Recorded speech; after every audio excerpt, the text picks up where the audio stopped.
performances on the 9/11 anniversary. First, he didn't visit any of the 3 attack sites. Second, he started a speech with a joke, and then he claimed he was at Ground Zero on September 12th when he was in Washington. And all the hype leading up to quarterback Aaron Rodgers playing with the New York Jets over in the first minutes last night when he fell and apparently tore his Achilles. For stories like these and more updates all day long from your favorite news outlets, go to offthepress.com.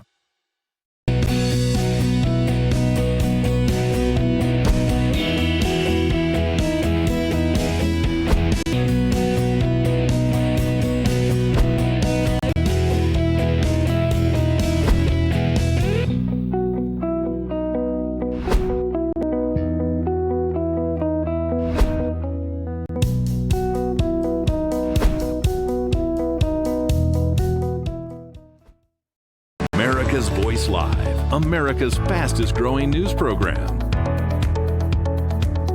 With Steve Gruber. We've got to put America. You do that by voting and bringing your friends to do this. Delivering the latest news, observations, and opinions. With the entire America's Voice team, America's Voice Live starts now.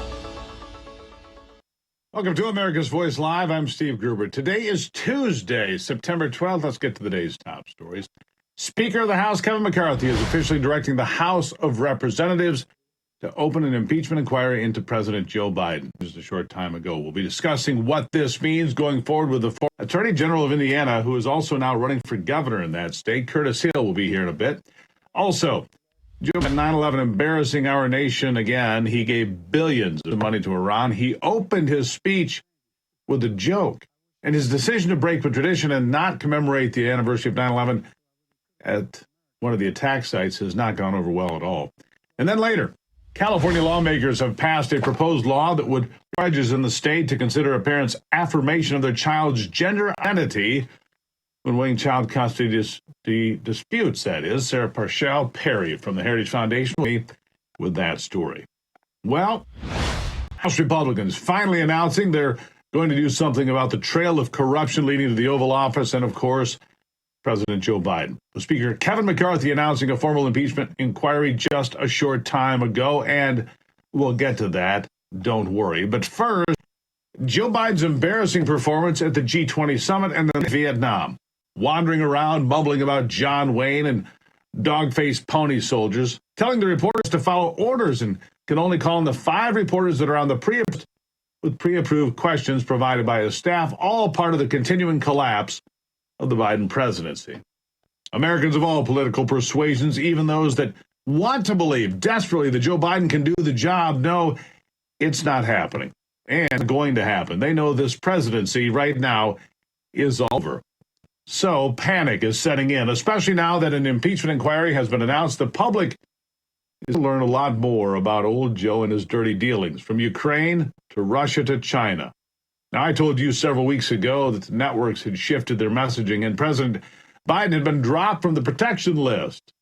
And beyond a few lapdogs like, well, Joe Scarborough and Mika Brzezinski, the media has finally realized they're also to blame for the massive failure across the board of this failed an administration, because they, the media, insulated him during the entire 2020 election. They never vetted him. And worse, they buried stories that have been damaging, like all the corruption that's now coming to light. As a result, those networks have been ratcheting up the attacks, the sharp commentary, and the loud criticism of just about everything they're doing in Washington these days. And it doesn't matter what topic you pick, though it continues to be easy to focus on the foolishness of the economy and economics as a theme and as a policy. On CNBC, the Deputy Treasury gets hammered for misleading America on the false claims about the debt deficit and the failure of that horrible public relations move, Bidenomics. Listen to this. 33 trillion and counting, I guess, Secretary, and I think 2 trillion this year added deficit. We hear them consistently, and a lot of his people bragging about having cut the deficit. It was $1 trillion last year, and it's a $2 trillion this year. Are you concerned? What about next year? What should we not be, like, perhaps misleading the public about how we've done with the deficit and start tackling it? So I think the truth is that we cut a deal with Republicans. No, I know. I just mean big picture. What are we doing? Another $2 trillion? No. We haven't cut the deficit this year. We doubled it from last year. We doubled it. Big picture. We're going down the drain here. And here's the old adage. If you're explaining, you're losing. And right now, the Democrats and every member of the administration is explaining pretty much all day, every day, what the economy is. Inflation's down. Unemployment is low. And wages are, even though purchasing power is far less than it's ever been in my lifetime. The desperation is really setting in because right now, every issue is failing for the Democrats. And Joe's woeful performance on the world stage is just the latest embarrassment and failure to the fire burning down this White House. And we haven't even mentioned Maui, Florida, Ukraine, or the ever-expanding dumpster fire that is the Hunter Biden money laundering and operations that obviously entangled the sitting president, too. So where are the once protective cable news channels? Well, let's take a tour and find out, shall we? We'll start right here. Listen. You know, if you're in his camp and you're looking at these latest poll numbers, you have to be really concerned. Job approval, 39%. And the trajectory here, not great, right? This has been dipping. How are things going in the country right now? Badly, 70% say. Does he have the stamina sharpness to serve effectively? 74% say no. I mean, what's going on here? Yeah, I mean, if you talk to people on the campaign and even the White House, there is a gap, a very evident gap, that as much as they might be going out there and saying, hey, look, unemployment rate is very low. The economy is getting better. Inflation is lower. People are not. And to try and get people to understand that things might be better over time or have been getting better, that is a problem. And at this moment, we are not necessarily seeing the president campaign going out there trying to fix that gap. At least they're covering the bad polls, but they, of course, say that actually it's just all an explanation problem. You see, Americans are just too stupid to understand that everything's going great. The Biden administration's not doing enough to explain themselves. They're all still this approach. So you're getting the sense that those inside the belt feeding their friends on the TV inside story, but the polls just keep returning brutal. And I mean brutal on every front. With the approval ratings in the 30s lately, it's hard how Joe Biden rallies now or ever. Right now, he's losing to a guy with 91 indictments, no matter how dishonest those indictments are. And that guy could be a convicted felon by the time we get to November 2024. And he's still right now the likely person to emerge as president of the United States in January of 2025, because Donald Trump's numbers have not weakened. In fact, as Joe gets worse, peaking at the Trump years with nostalgia. You know, are you better off now than you were 3 or 4 years? And the panic in the media, well, it continues to spread. Here's more. This whole bedwetting that we're seeing right now amongst Democrats is really happening. And yes, they make that joke themselves in terms of bedwetting. I mean, the age issue, the economy. There was some polling this week that we also saw that showed a lot of voters, a significant amount of think that, you know, Biden might have been part of or knew about what was going on with Hunter Biden making all this from foreign companies when he was vice president. So that doesn't bode well for him either. The CNN poll, I think it was 61% right. of voters think that Joe Biden had some involvement. Again, no evidence. Sure, none, but you know, clearly, you know, this is showing where voters are right now. And so that's why you do see some Democrats right now say that Biden needs to make a contrast with Trump. He needs to talk more about, you know, all the legal challenges, the January 6th stuff. Still really not touching that. They don't touch it at all. No, not at all. So they're openly about Joe Biden and bedwetting. It was just a matter of time, wasn't it? But it's not just the polls, because as Mom always said, actions speak louder than words. And right now, with the election well over a year away, Democrats are digging into the war chest and pulling out truckloads of cash, you know, in case of emergency, break glass. An emergency spend Biden campaign is already in the tens of millions. Nobody makes these kinds of massive ad campaign spends unless you're scared to death. Listen to this. To win next year. But Rick, the $25 million ad campaign dropped by the Biden campaign. We're 14 months away from the general election, and they're already, I mean, clearly there's concern. That buys a lot of ice cream, John. And here's the thing. You don't spend that money if you're not worried. And look, the Biden team has said, well, our economic policies are popular. It's basically where previous first-term presidents were. All of that is true. But you have inflation, which is still means prices are a lot higher. And you have the X factor that Donna talks about with a much older president. And that Ukraine ad that you showed in the program, about vitality. That was all about showing them out there. Yeah. And the fact that they're spending this kind of money, $20, $30 million, this far away, says that they're a lot more concerned privately, or at least trying to address these issues than they'll ever say publicly. And you hear that from Vice President Harris, you hear from Democrats across the country. They're worried about this, portray him in a different light. Yeah. Bedwetting, $20 or $30 million. And there are other concerns for Democrats. You see, in Virginia, the once reliable blue state seems to have been decidedly purple and maybe trending red, with Republican Governor Glenn Youngkin fighting for parents. You know, the same parents that powered him into office in the first place. Here's that. I believe this is representative of what the progressive left has been championing, which is, first, you don't know what's good for your children. We're going to put parents out of their kids' life. Second of all, we are going to emphasize equal outcomes over excellence and make sure that all children have the same education, when in fact we know that one size fits all means one size fits none. And then finally, on top of that, no one can argue with the fact that we have seen just catastrophic learning loss across this country because of bad policies by the progressive left. This is not a political statement. It's a sense. And on top of one of the biggest challenges we see today in Virginia and across the country is chronic absenteeism. Mm-hmm. What they taught our kids and families was that being in school, being not cool, thinking that a 12-inch screen was a quality education was okay. Well, what we know is it's not okay. And we've got to get kids back in the classroom. We've got to give them intensive support. And we've got to rescue this generation that's at risk. Yeah, this generation is at risk. Governor Youngkin get there. In fact, the shift in Virginia be complete at the state level when elections are held in November of this year, because in tight races, it looks like Republicans could pull off state victories in the state house and the state senate. It's important. In one close race, Democrat Susanna Gibson was just outed by the Washington Post. Did you hear this? For posting X-rated pornography videos with her husband. Videos were made after she entered the race, and the videos were for money. Hardcore they were, for money there was, meaning that one's close race could easily go to the Republican because he didn't post videos to Hot Wife Experience. That was the name of the place, Hot Wife Experience. Go figure. Meanwhile, the Democrat governor of New Mexico declaring she will decide what constitutional rights citizens in her state can enjoy, getting major blowback from Republicans and, yes, Democrats alike, as thousands turned out to protest her ban on the Second Amendment, which fuels conservatives not only in the land of it, but will also play all over the nation, because she says constitutional rights are up to her. They're arbitrary. She can cancel them as she declares emergency.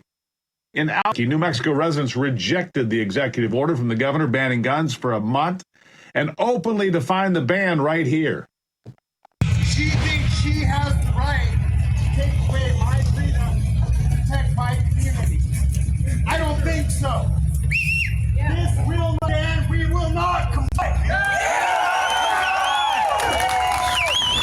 We will not comply. Oh, yeah. Remember? The same stunt was pulled in Virginia not long before Glenn Youngkin was elected. Keep that in mind. Oh, and one more thing. Joe Biden skipped a visit to Ground Zero on 9/11 and then lied about where he was right after the attacks while talking to people in Alaska. This is truly embarrassing. Truly embarrassing. Watch. Ground New York. And I remember standing there the next day and looking at the building. I felt like I was looking through the gates of hell. It looked devastating. You could see from where you could stand. Except he wasn't there the next day. There was a special session of the United States Senate. That's where he was. He was not there on September the 12th. I mean, why lie about that? How can you not know? But Joe Biden, well, he has a history of lying. Well, pretty much everything, going all the way back to when he started in politics many decades ago, and I mean a lot of decades. Look at him. And that really makes him no different. A lot of the politicians in Washington, or who dream of going to Washington, these people are often morally depraved. They don't care what they have to do. That Democrat who posted porn videos online for anyone to watch on a porn website is now claiming she's a victim. She was having sex with her husband and other men. Her husband, now victim of sex abuse because a Republican operative alerted the Washington Post to her videos. She claims her sex videos were, quote, leaked. That, of course, is not nice. You could have paid to watch them. Anything to be able to play the victim, I guess. I guess when she was cashing those checks for her graphic pornography videos, she was a victim. Please.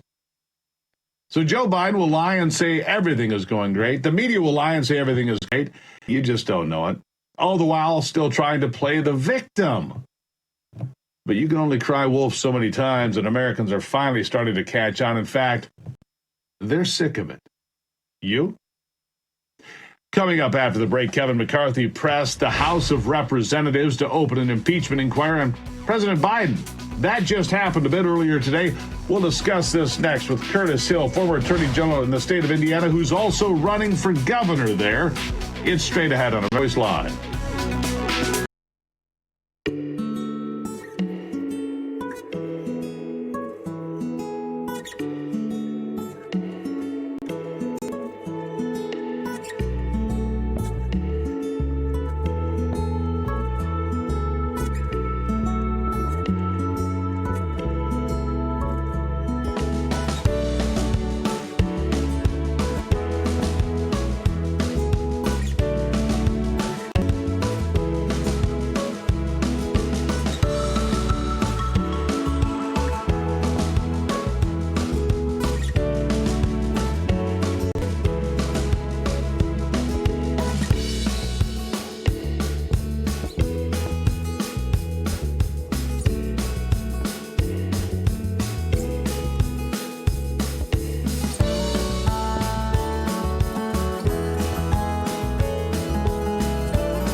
Today, I guess it caught me a bit off guard. How about you? Speaker of the House, Kevin McCarthy, officially directing the House of Representatives to open an impeachment inquiry into Joe Biden.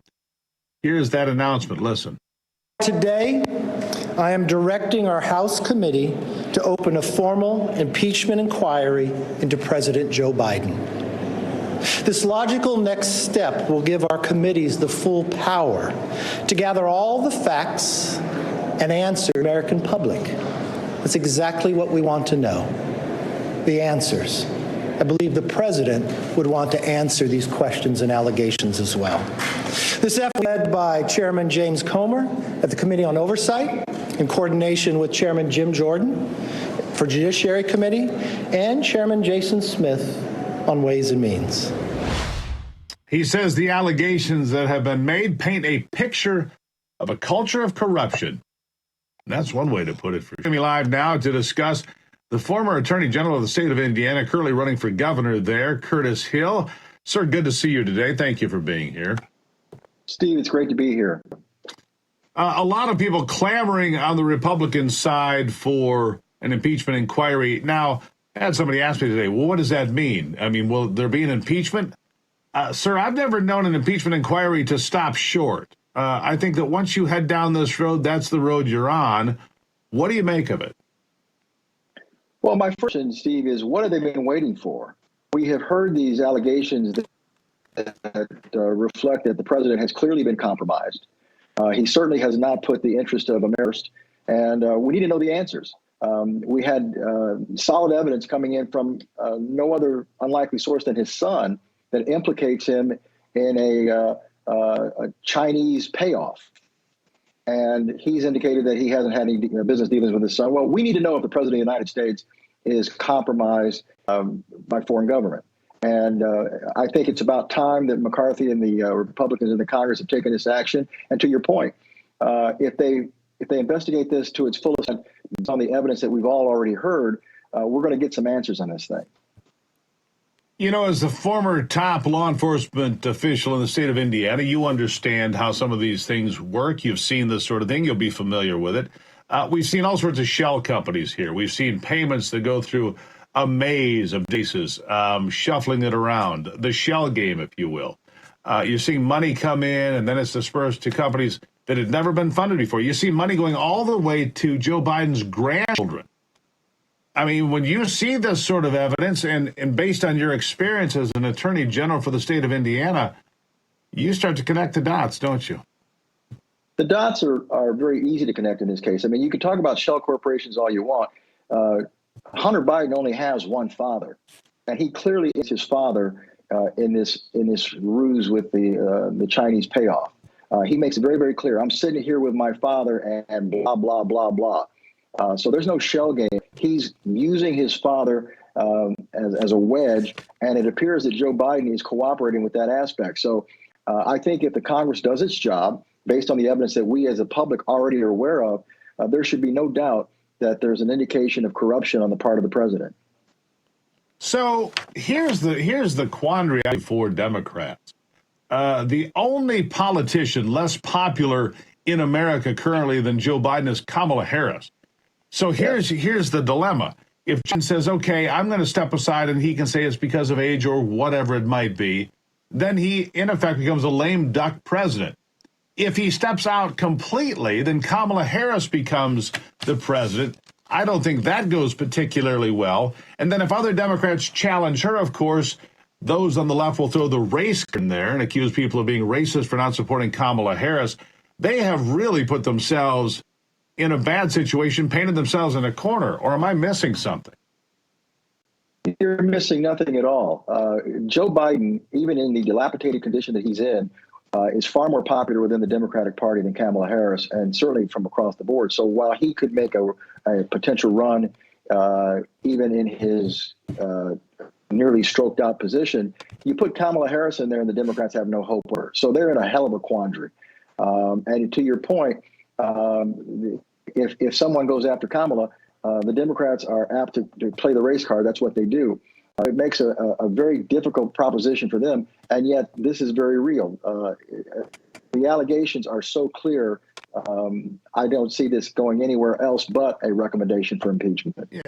And conversely, I just want to ask you about this before I let you go here today, conversely, Curtis, and that is this.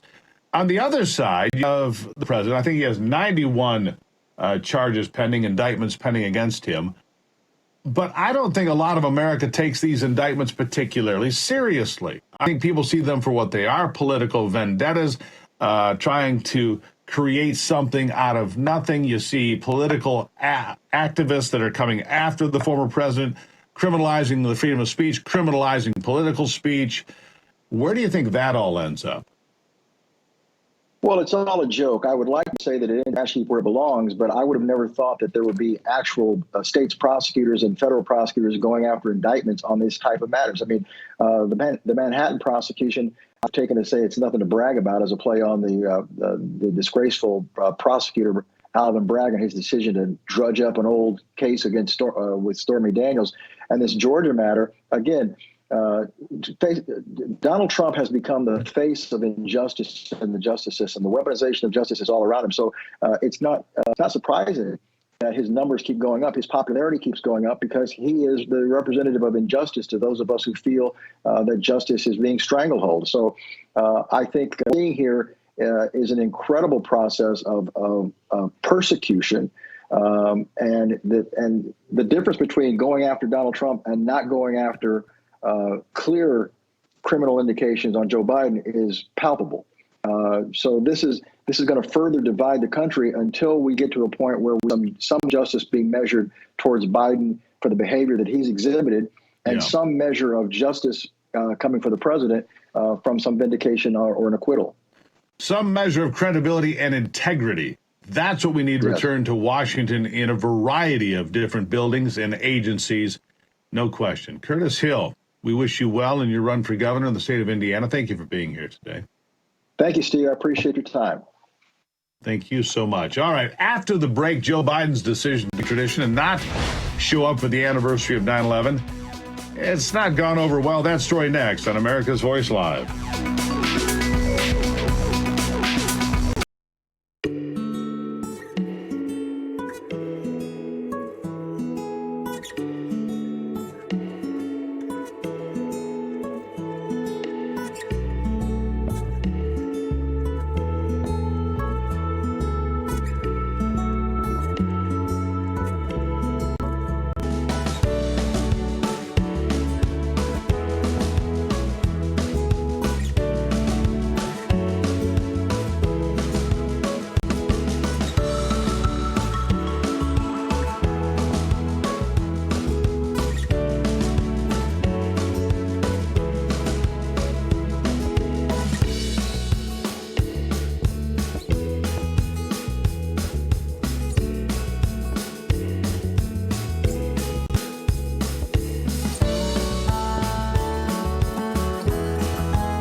Well, as I'm sure you have heard, President Joe Biden chose to break with tradition, commemorate the history of 9/11 on Alaska, instead of at one of the attack sites or the White House or anywhere nearby. Likely because it was a convenient stop on his way back from Vietnam. His administration also made the incredibly tone-deaf decision to put out a post on social media praising Saudi Arabia for committing money toward a climate change agenda item. Incredible. As for the actual remarks in Alaska, President Biden chose to open it up with some jokes about how he could have been an all-football player. It's true. Here it is. Governor Dunleavy, it's good to see you. Governor and I have something in common. We're both from Scranton, Pennsylvania. I wish I had him playing in my high school ball club when I was playing, but I could have been an All-American having you in front of me. But instead, you're an imbecile. I digress. Does he realize what he's commemorating? No.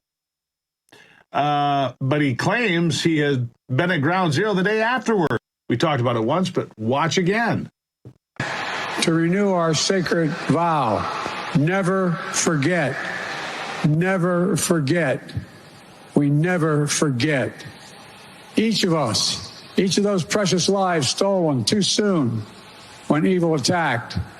We're in New York, and I remember standing there the next day and looking at the building. I felt like I was looking through the gates of hell.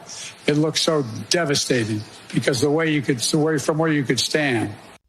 Of course, like we've already told you, he was not there the day after. He was in Washington, D.C., while the Senate was in special session. He doesn't need to lie about that, but yet he does, because he thinks the American people will just believe whatever he says, which they won't. Remember to support those folks that support these programs here on this network. It is so very important. We'll get back to the news after a quick message and a message from our sponsor, My Supply. Do you get the feeling, like lots of us, that something bad is right around the corner? I do, but between the distractions and smoke screens in the media, we probably won't see it coming. That's why it's smart to invest in emergency food right away. As they say, it's better to have it and not need it than to need it and not have it. My Patriot Supply is the leader in high-quality emergency food. Head to the website, preparewithrav.com, and you'll save $200 on your 3-month emergency food kit from My Patriot Supply. Enjoy a variety of delicious meals offering over 2,000 calories every day for optimum strength under all that stress. Stock up before panic sets in. Free shipping is automatic and your order ships fast. Go to preparewithrav.com. That's preparewithrav.com. Up after the break, California lawmakers, a new law impacting child custody cases based on whether or not the parents affirm their child's gender identity. Good Lord, dive deeper with and Sarah Perry next on AVL.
California on Friday passed a proposed law, and I'll get this, that would require judges in the state to consider a parent's acceptance or affirmation of their child's gender identity when weighing child custody disputes.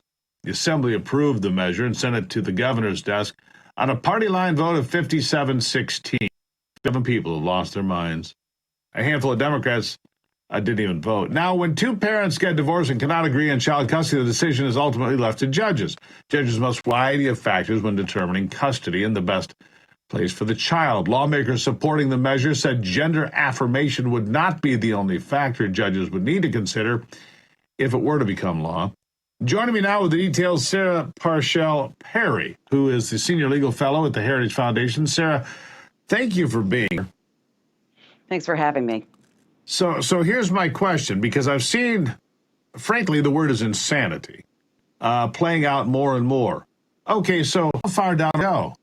If Susie is 3 years old and she says, well, I'm a cowboy and I'm a boy, and Dad says, no, Susie, you're just playing cowboys and Indian, whatever. I mean, how far back are we going to go? We don't allow people under 18 to get tattoos or sign contracts, join the military, or a host of other things. But apparently, if you're 3 or 4 or 5 years old in California, that'll be determinative about who gets to keep custody of their children. I mean, that's jaw-dropping, isn't it? It really is. And it isn't just a custodial decision. By modifying the child welfare language, there is specifically an affirmative definition of abuse that's been modified. So naturally, when a judge is going to take this into account, if you've sort of finagled gender identity into this note of child abuse, no judge in their right mind is going to award even partial custody to a parent who now under California welfare code is going to essentially fitting the definition for abuse. These judges, while I've heard plenty of liberal pundits say this isn't mandatory affirmation, it's not the only thing that judges take into account, any judge in that state now at this point would essentially have their ethics and their ability to do their job called into account if they don't affirm the choice not only of the child, but of the parent who says, no holds barred, I'm going to affirm the gender identity of my minor child with no patience, no age limits here. It is strictly a determination that is made at some point during custodial determinations for a minor child. So this will be weighted heavier than other factors. That's what I'm getting from what you're telling me here? Absolutely, by changing the definition of child welfare. And that is the standard generally for most state welfare laws when it comes down to making these determinations about placement for a child. Usually it's the safety and welfare of the minor child, understandably. To change that definition of welfare to require now an affirmative affirmation, a rubber stamp of approval by a parent, regardless of that parent's individual beliefs, regardless of their religious perspectives, of their desire to say otherwise with speech context, it doesn't matter. It really makes them essentially get put to a rock and a hard place in this. You lose custody of your child, or you adhere to a policy that may be simply a passing fancy. Listen, my now 14-year-old once believed he was a firefighter. You can best believe I didn't send him into a burning building. Children go through phases. Again, the entire gender orthodoxy that is coming out of California has now become what is tantamount to a state-sponsored religion. And whose target right now is domestic welfare law. Yeah, any make-believe. I mean, that's what kids do. You're supposed to use your imagination. Unfortunately, we poison them with TikTok and social, and we allow parents to. The real crime here, Sarah, in my estimation, is allowing these children to have these devices from a very early age and have them all the time as an electronic babysitter in their hand. And who knows what gets fed into their little brains as they're growing and absorbing everything. And then you look at, the amount of gender dysphoria. It was 1 in 30,000. Now it's 1 in 30 or something like that. That's advertising. That's Absolutely. Promotion and advertising on TikTok and a variety of other places, isn't it? Absolutely. And in that age, that 11-year-old to 18-year-old cohort, we see a disproportionate amount of girls who are identifying as being transgender. Why? Because girls themselves, particularly based on that middle school and high school dynamic, are incredibly susceptible to pressure. If they find a hero of theirs in the media or in school or one of their friends who's suddenly getting special attention because they are identifying as transgender, it is all the more to also identify. So that that social contagion that we see playing out in real time is now having an impact on whether or not a parent has the right to actually maintain custody and visitation with their own child. It is heartbreaking to me as the mother of 3 children, who are particularly in that age cohort, and it really does indicate that California is the vanguard for shoving this gender ideology, this leftist nonsense about biology being absolutely nonsensical or non-immutable. It has become essentially the state-sponsored religion. I am very concerned that it will set off a domino effect, which we've already seen in Massachusetts, where similar law is already pending in the State House. Sure. Now, when you see this happen in California, you see and you hear people say, what happens in California, it goes across the country. But I don't think that's going to happen because a number of states have stood up and said, no, we're not going to be having these gender affirming surgeries. We're not going to have these hormone blockers. We're not going to have any of this poisoning of children. It's off limits until they're at least 18. And at that point, it should still be suspect, in my estimation. But at least some states are standing up to say no to this insanity. And you look at some countries in Europe, Sweden, the UK, and others saying, no, doing this is reckless, it's dangerous, it's permanent, and it sets these poor young people up for a lifetime of misery and medical care. Sarah, I will give you the last. I will say that we really need to take a note from Europe, from Scandinavia, who have decided that they all moved too fast. I think the bankruptcy of the Tavistock Clinic in England indicates that they moved too quickly at too extreme a level. We've seen 20 states who have already passed bans on minors getting so-called affirming care. That indicates to me we need men and women of character and strength to be able to protect the interests of the most vulnerable. And in this case, it is minor children. Yeah, minor children being victimized by ideology that has to be put in its place, Sarah. And it's people like you that are speaking up on a regular basis that, well, that's an important step in the process. Thank you for saying so, and thank you for being here. Thanks for having me. All right. Up after the break, Nikki Haley said over the weekend that the United States should not pull out of Ukraine and that Russia has declared its intentions to take Poland and the Baltics. Straight ahead on America's Voice Live.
Republican presidential candidate Nikki Haley interviewed on CNN the weekend and said the United States should not pull out of Ukraine, stating Russia has declared its intention to take the war to the Baltics and to Poland.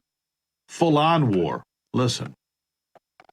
I think that you have to look at the fact that 3.5% has been spent from our defense budget towards Ukraine. That's just 3.5%.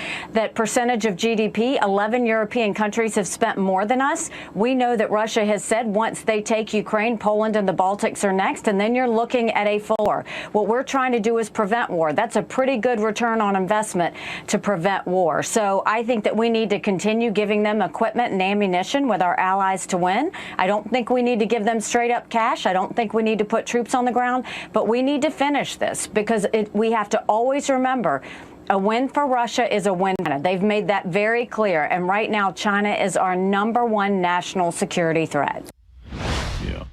Haley also asserted China has been preparing for war with the United States for years, and she views China as an enemy. She said China has caused more American casualties in Iraq, Afghanistan, and the Vietnam War combined. Listen to this. We will defend Taiwan, and we will let China know there will be hell to pay if they do anything that hurts the Taiwanese or any of our allies. You know, a strong America prevents wars, Jake, and that's what we have to do. You can't appease them.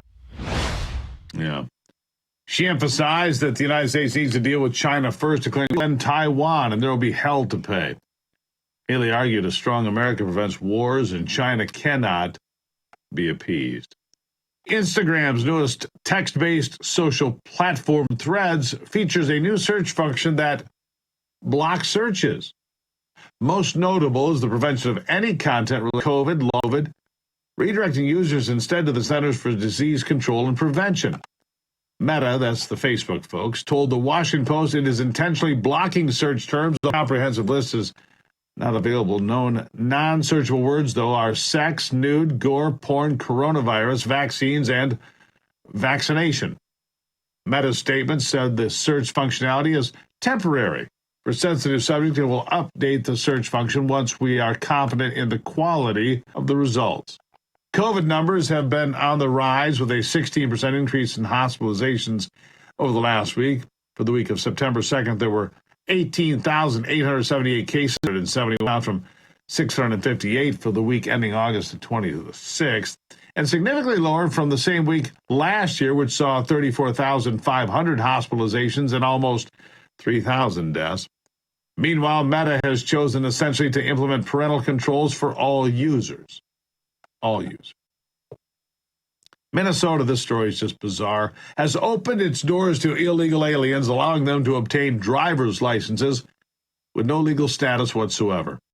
Under the new driver's license for all, approximately 81,000 people are expected to become eligible when the law goes into effect October 1st. Minnesota Governor Tim Walz removed the legislative requirements for applicants, reversing a law written in 2003 barring illegals from getting licenses due to security following acts on September the 11th. Applicants must pass a written and road test and show identification such as an unexpired passport, photo ID from a consular, or a certified birth certificate. Officials hope the new law will enhance public safety by ensuring all drivers are licensed, insured, and have received proper education. The law also ensures that personal information will not be shared with immigration authorities. According to the National Conference of State Legislatures, 18 other states have granted licenses to migrants regardless of immigration status. Sounds like a mistake to me, but we'll see. Nike permanently closed its Martin Luther King Jr. Boulevard store in Portland, Oregon. For 40 years in business due to several years of criminality and safety concerns making the continued operation untenable. According to Oregon Live, the company's decision followed Portland Mayor Ted Wheeler's rejection of providing off-duty police officers to protect the store. Crime has risen, with shootings and homicides up 100% from 2019 to 2022. Robberies are up 50%. Vehicle thefts are rising. Buildings are being vandalized with graffiti, with an expected 300 drug overdose deaths by year-end as well, as a bonus. Executive Director of the Seoul Business District Association, John Washington, said small businesses were suffering from the loss of foot traffic with the Nike store shut down. Yeah. So, We'll get back to the news after a quick break and a message from our sponsor, Birch Gold. Vladimir Putin called the U.S. dollar's drop in dominance objective and irreversible during the recent BRICS. It included South Africa, Brazil, Russia, India, and China. They formally agreed to use local currencies instead of the American dollar. It's the first shoe to fall. Could get worse from here. Demand for the dollar has weakened. The buying power of the dollar has weakened as well. That is why Birch Gold Group is busier than ever, as you can imagine. Investors and savers are looking to harness the power of physical gold held in a tax-sheltered IRA. Text America to 989898 for your free information kit on gold. There are thousands of happy customers, an A-plus rating with the Better Business Bureau, too, and countless five-star reviews. You can count on Birch Gold to help you navigate transitioning an existing IRA 401k into an IRA in gold. As the U.S. dollar continues to receive pressure from foreign countries, digital currency and central banks, arm yourself with information on how to protect your savings. Text America to 989898 right now to claim your free information kit. All right? After the break, I have a story that reminds us of how wonderful America is, plus your answers to our America's Voice question of the day. What did you think of Joe Biden's performance in 11? That story straight ahead on America's Voice Live.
Well, a Michigan woman is being hailed as a hero after she rescued a 4-year-old autistic boy who jumped into a lake.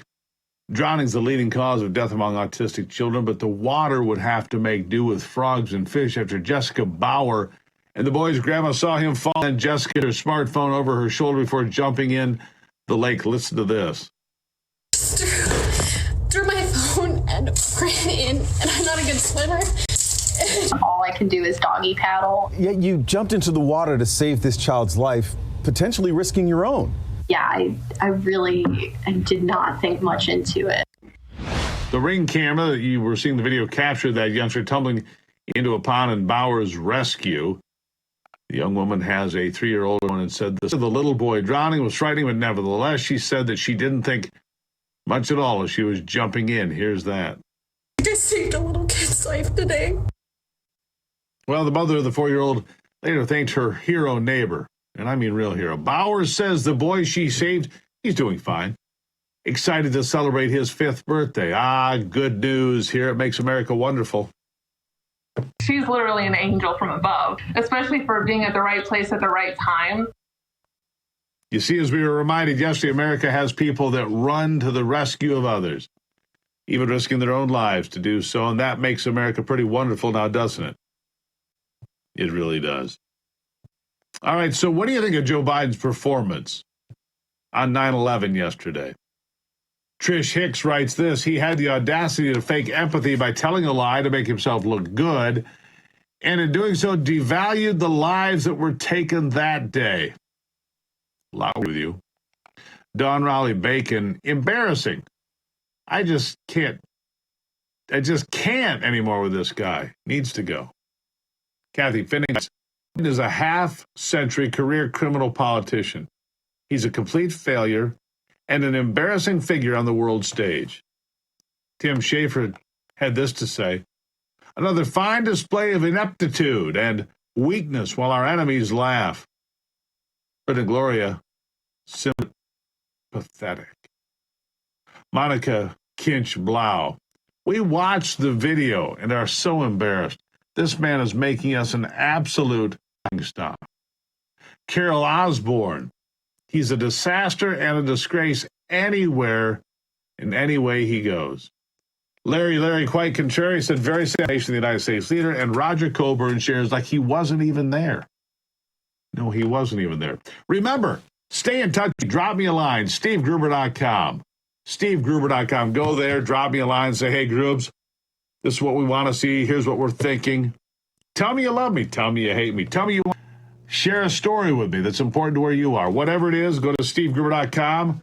I try to answer all the notes I get. I do my best. Don't forget to start your day tomorrow right here on Real America's Voice with the Steve Gruber Show at 6 a.m. And then I'll see you back here in the afternoon for Real America's Voice. America's Voice Live.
Here are some of the headlines we are featuring today. Favorite outlets at offthepress.com. It's a relief. Border mess under President Biden has gotten worse. In the administration's latest blunder, the phone app they unveiled to control crossings has lured in a number of families. The White House is under for agreeing to a new deal with Iran that will free up $6 billion in exchange for U.S. hostages. Fears are Iran will use them to launch attacks on America. President Biden put in embarrassing performances on the 9/11 history. He didn't visit any of the attack sites. Second, he started a speech with a joke, and then he claimed at Ground Zero on September 12th when he was in Washington. And hype leading quarterback Aaron Rodgers playing with the New York Jets was over in the first minutes last night. Well, and apparently his Achilles. For stories like these and more updates all day long from your favorite news outlet,